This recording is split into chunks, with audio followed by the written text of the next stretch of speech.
Okay, so it turns out that when you've been gone from YouTube for about 2 years, making videos is no longer a natural thing. Not that it's a natural thing to begin with. It's really strange to be talking to a camera, sitting at your dining room table with all the crap you carry in your pockets laid out before you. But when you haven't done it in 2 years, it becomes even more strange. So that said, Heidi Ho YouTube, Major Chord here, coming at you with a quick everyday carry update. I have been absent from posting videos for quite a long time. That's just because life has gotten in the way. I can't promise that I'll do this with any regularity, but hey, I figured you guys would enjoy seeing this after quite a long time. So I'm going to get the boring things out of the way first, and then we can have a little discussion about what has changed, what hasn't, my continuing evolution of gear, my philosophies, all that fun jazz. So my wallet is still the same leather billfold that I had before. Nothing has changed about that. It's starting to get a little worn and ratty, so I might replace that at some point. But I don't know. I'm in no big hurry to. My keys are, well, they are radically different from the last time you saw them. Let's see. House keys, those aren't exciting. My car keys, those have changed because I got a new car. I drive a 2005 Saturn Ion now instead of that old crappy Camaro. So I do have an electronic fob and a bigger programmable key. So I have to have that with me. And of course I bumped my ghetto-ass tripod. This Leatherman style CS comes on and off my keys depending on what I'm doing. More and more I'm coming to not like the weight that it has sitting in my ignition or my pocket for that matter. However, there are a lot of cases where this blade will be my only blade for the day, so I tend to like to keep it on. And that includes in situations where conventionally you might not normally have a knife at all, it might not be usually accepted to have a blade, but having a small little tool on your keychain usually goes unnoticed, and I've found that it comes in handy more often than not, so it's kind of just found its home there. I mean, it has the knife blade, it has scissors, nail file, and tweezers, so it's a welcome companion. This doodad is kind of like a knockoff gear clip that I got off of, I want to say, fasttech.com. It's one of those Chinese gear labels, EDC gear, and it's like a giant-sized version of the, I want to say, tech clip. I'm not sure of the actual name of it, but basically it has a little bottle opener here that I've never used. You just put your key ring through the hole, and this clips over your pocket like a knife pocket clip, and it just suspends your keys. So it's a nice way to keep them dangling instead of bunching up at the bottom of your pocket. The final aspect of these keys, which is the newest addition and one that I really like, is the Nightcore tube. And this little thing has come in handy a lot. I used to have, what was it, the Streamlight Nano, and that's a nice little light, but being a very small twist light with a strange battery type, it's just a pain in the ass. The batteries aren't expensive, but they're hard to find, so I ended up having to buy them in bulk on Amazon. They die fast. The head gets loose, so sometimes it just falls off in your pocket. It becomes more of a pain than a useful tool. Whereas this tube, assuming my camera will focus on it, there we go, is rechargeable, USB port, has 1 and 40 lumens or 45 lumens, and you can also ramp it up. So if you hold the button from on, it ramps all the way up to 45 and then back through again. And I just think that's a really handy feature. So there's a lot of light in a small package on your keys, and it weighs next to nothing. So if I were to take the Leatherman off of there, my keys would weigh nothing. Moving on from that, the category of everyday carry pens. A lot of people carry fancy pens like the Fisher Space Pen or zebra pens, and I enjoy all of those. I have some of them. But I've found that for my everyday use, a cheap pen, like this disposable Papermate Inkjoy, works for me just fine. I tend to like colored pens because a lot of my job involves marking papers and providing feedback for people, and I like being more upbeat and positive, and I find if I use red or black or just blue, it's boring, and I don't know, I like being an optimist. So colored pens work best for me. Plus, they're just cool. But yeah, this is a 1mm tip. I don't know if the Inkjoys come in anything smaller, but they write really, really smooth. And best of all, I also carry the capped version too. But best of all, these pocket clips are pretty much indestructible. And I have yet to have one break. It's really nice. So that's one of the best reasons to have them, I think. They're cheap. You really don't end up losing them because these clips stay with you forever. And they are comfortable because they are triangular. So they kind of just fall right into your hand. But enough about pens. You guys want to see the cool stuff. I did upgrade my iPhone many years ago, at this point almost 2 years ago, to first a Samsung Galaxy S5, which then took a dump when I cracked the screen. So then I moved on to this HTC One M8, which, you know, has been a great phone. The camera isn't the best, but it does its job for me. This screen protector is starting to come off, but you know what? It's a great phone. I will probably keep it when I end up changing networks in a year or so, once my contract is up with Verizon. But yeah, there's not really a ton to write home about at this point. Most smartphones are comparable to each other. It's, you know, a race for the sexiest or the most megapixels or whatever. So this phone, even 2 years after it's been released, is still pretty much top of the line as far as I'm concerned, and I don't need to get rid of it anytime soon. So there's that. And I should point out now that I've gotten to the point in my carry system where the things that I carry on my person in my pockets are, for the most part, supported by gear that I carry in my everyday carry bag. And that'll be a completely separate video.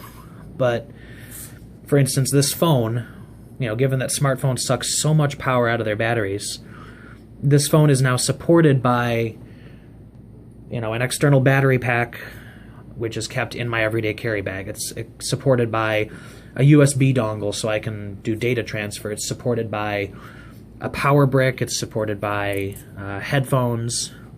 All of that is contained in a module in my everyday carry bag. You know, pens. I have backup pens. The next portion that I'm going to bring to you, flashlights. All of the flashlights that I usually carry, they're either AA or AAA, and I have backup batteries for all of those in my everyday carry bag. So I've kind of come to this now with a tiered approach to everyday carry. So there's what's on my person and there's what's in my bag. Always accessible, but not necessarily on my person, because I have no need to carry a man purse with me all the time. But it sits by my desk at work. It sits in my car. It goes with me pretty much everywhere.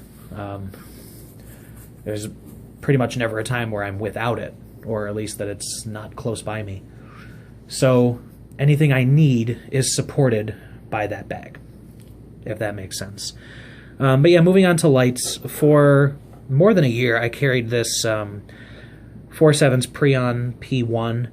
And this, I think, might be the older version before they upgraded it with a different emitter with slightly higher output. And I alternated between this, a Maglite Solitaire LED, an Olight i3, just a bunch of single AAA lights.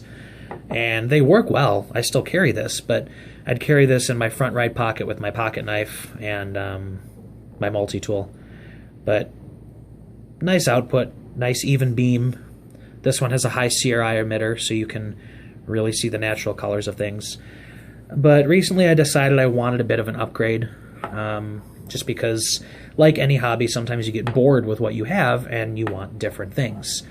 So I picked up this Olight S15R baton from, I want to say it's banggood.com. It was on sale for just under 30 bucks.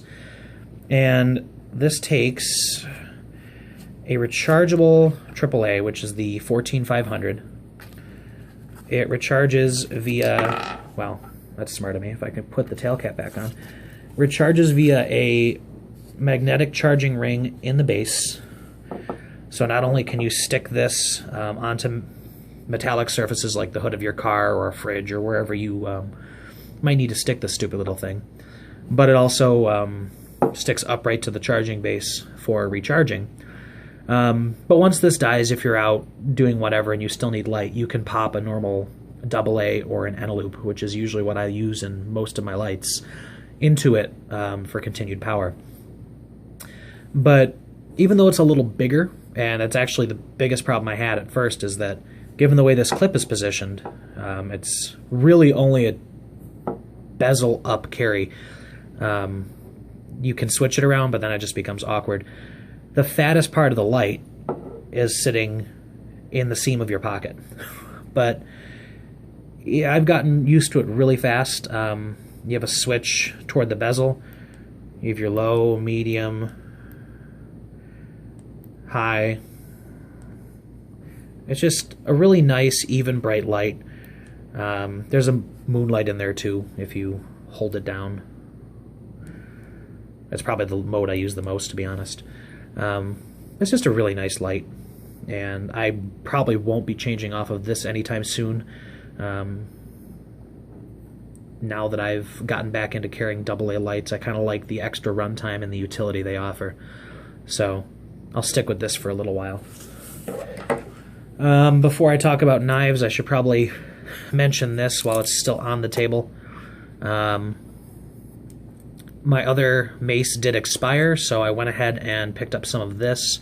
This is just, I hate to say generic, but it pretty much is generic pepper spray. The brand name is Police Magnum. I'm not exactly sure as to the efficacy or exact effectiveness of it, but as far as I can tell, the brand is decently highly regarded. I didn't have any issues with purchasing it or whatever, so I'll leave it at that. And you know what? The odds of me needing this are slim. It works, so if I ever need it, someone's going to get a blast of pepper juice in the face. I like this type of canister better than the other mace container I had. I feel that it's a little more secure, given that this locks in position and is not likely to encounter anything that'll move it and depress it. The other one had just a spring-loaded catch above the button, and that I had it taped down. I had it extra secure just so it wouldn't open. But I keep one of these in my everyday carry bag in the back concealed carry pocket, readily accessible. And I usually have one of these either on my person or nearby, depending on what I'm doing. So if I'm, out performing somewhere or whatever, this will be on my person. If I'm, if I have the pocket space, this will be on my person. Otherwise, there's one in my bag. So there's that. Finally, the blades I've been carrying recently. Not recently, actually, more than a year ago now, I purchased this Victorinox Alox Cadet, and it has not left my pocket since. I usually don't carry any other multi-tool, unless it's something small on my keys. You can tell that's encrusted with pocket lint, because it's a tool that gets used and carried, and I love it. It's slim, it's light. It doesn't have scissors, which used to be one of my biggest necessities in a multi-tool, but at this point, I think just the classiness of it and how slim and small it is kind of, it overwhelms that need. So I'm okay with the fact that this one doesn't have scissors. If they had an Alox model that had scissors, I'd probably be really happy about that, but it has all the basic tools that I need for the day. A lot of times this is my only everyday carry knife, and I've never felt lacking for it. Currently, the larger pocket knife that I carry is the Kershaw, what is this, RJ Tactical. I first picked up the larger Walmart exclusive version on sale, and then it cemented the need for this one. I've been eyeing this for a very long time, and I never pulled the trigger on it. But as soon as I had that one in hand and felt how nice it was, I immediately went out and bought this one. It's just such a nice size for everyday carry. The blade is just under 3 inches. It's razor sharp, obviously, because it's Kershaw. HCR 13 MOV, assisted opening with speed safe. At this point, there's not a lot you can say about Kershaw knives that haven't been said, but this one is one of my favorites. It carries nice, it's lightweight, so it's also going to stay in my pocket for a while, until it's superseded by something else, obviously. Everyday carry, for most people, as well as me, is a very liquid concept. I don't think there's a single person out there who swears by a set rotation of items. Most people switch things in and out fairly religiously. I mean, I know there are a lot of people who have one knife that they use all the time, or one gun or one light, but even then there are some alterations to that system. Whether we admit it or not, most of us are gear junkies and we like playing around. So this has been my, I said short, at this point extremely long everyday carry update. Thank you for watching. Again, no promises that I'll be back at this anytime soon, but I did want to just peek in, say hello, and prove to you guys that I'm not dead. So thank you very much for watching. I look forward to your comments, responses, and all of that stuff. Take care.